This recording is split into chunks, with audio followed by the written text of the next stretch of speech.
안녕하세요. 면접 전문가 박혜룡입니다. 이번에는 여러분들께서 질문하신 내용 중에 한 가지 답변 드리도록 하겠습니다. 면접을 보러 갔을 때 답변을 길게 하는 것이 좋을까요? 짧게 하는 것이 좋을까요? 이런 질문을 저한테 주셨습니다. 여러분은 어떻게 생각하세요? 길게 하는 게 좋을까요? 짧게 하는 게 좋을까요? 한마디로 그때그때마다 다릅니다. 무엇이 다를까? 면접관의 질문의 의도를 잘 파악하는 것이 중요하고 질문의 유형에 따라 달라진다는 것을 우리는 알고 계셔야 합니다. 어떤 질문이 있느냐 하면 첫 번째는 사실관계를 확인하기 위해서 yes, no만 답변해 주세요. yes, no 선택하면 됩니다. 그 다음에 키워드만 얘기해 주세요. 예를 들어 키워드, 나의 소개를 키워드 5가지로 얘기해봐라. 예를 들어서 창의성, 프로그램 경험, 예를 들어서 해외 체험, 인턴, 이런 얘기 하고 싶었다 이거죠. 그렇다면 그 키워드에 대해서 몇 가지를 단어만 얘기하면 됩니다. 그 다음에 세 번째는 오피니언을 얘기해봐라. 자기 의견을 얘기해봐라 이런 게 있죠.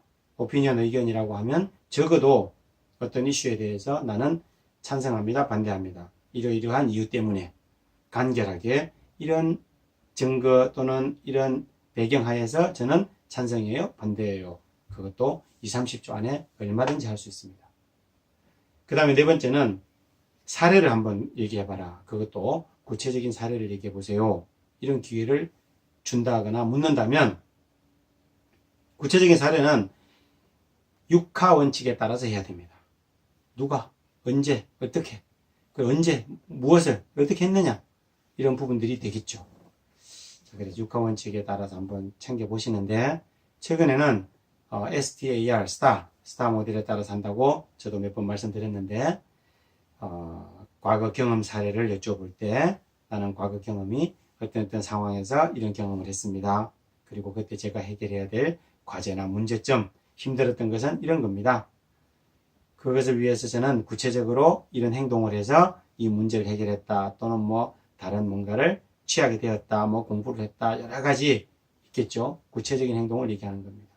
그 결과 지금은 배우고 보고 느낀 것이 무엇이냐 이런 부분들을 한번 얘기할 수 있는 그런 시간이 됩니다. 자, 그래서 적어도 질문의 유형을 yes, no 아니면 키워드 그리고 오피니언 아니면 구체적인 사례를 아주 좀 다양하게 또 어떤 경우는 이런 것도 있습니다. 그게 이제 일반적인 형태이지만 예를 들어서 뭔가 사례를 주고 시뮬레이션을 해가지고 답을 구해서 얘기해 달라.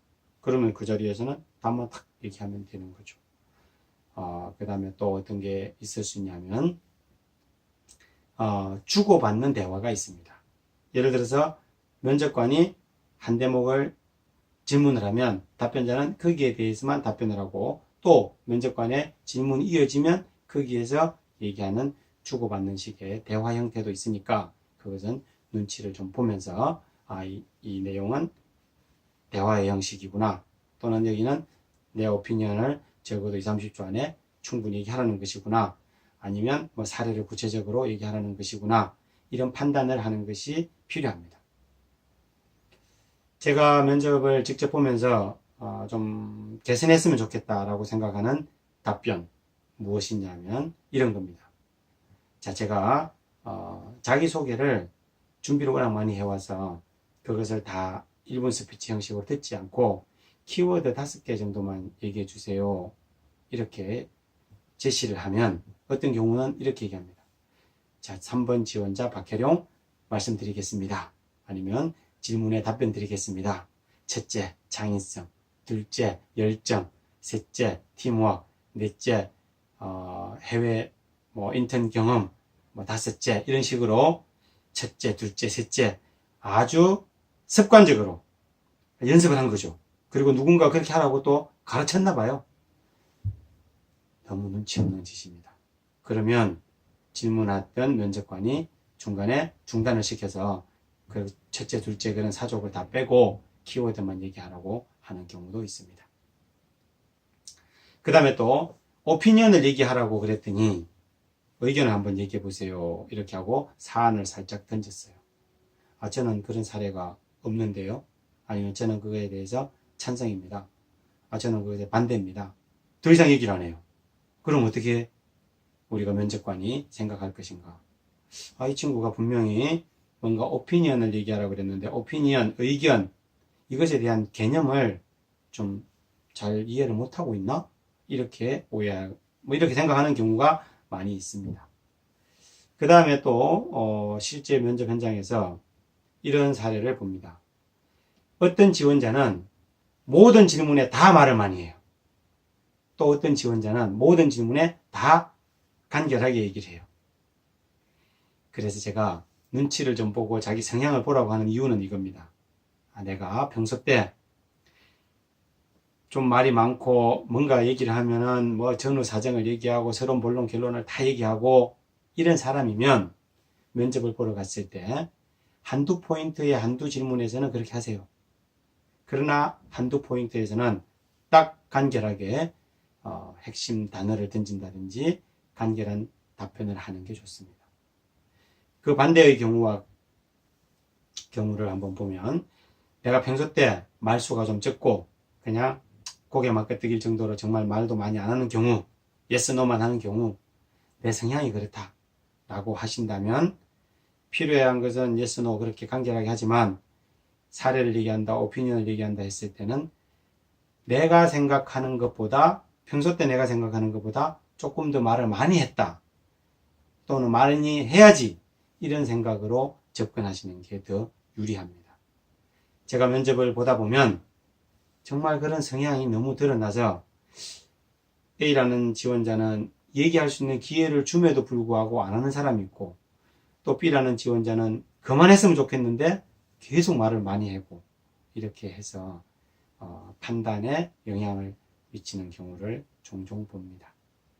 자, 여러분 답변을 길게 하는 게 좋을까요? 짧게 하는 게 좋을까요에 대해서 제 의견을 말씀드렸는데 간단하게 정리를 해보면 첫째, 면접관의 질문 의도에 따라서 다양한 형태가 있다. 그래서 내가 어떻게 답변할지를 생각해보고 답변을 드리면 되겠다. 그 어떠한 경우라도 키워드와 스토리텔링을 머릿속에 생각하면서 하는 게 좋겠다. 내 성향이 평소 때 말이 좀 많으면 어떤 경우에는 충분히 하지만 어떤 경우에는 좀 짧게 하자. 내 성향이 평소 때 말이 좀 적으면 필요해 할 때는 의도적으로라도 조금 충분히 답변을 드리자. 이런 부분들이 필요하고요. 그 다음에 이 면접 상황의 눈치도 좀 봐야 됩니다.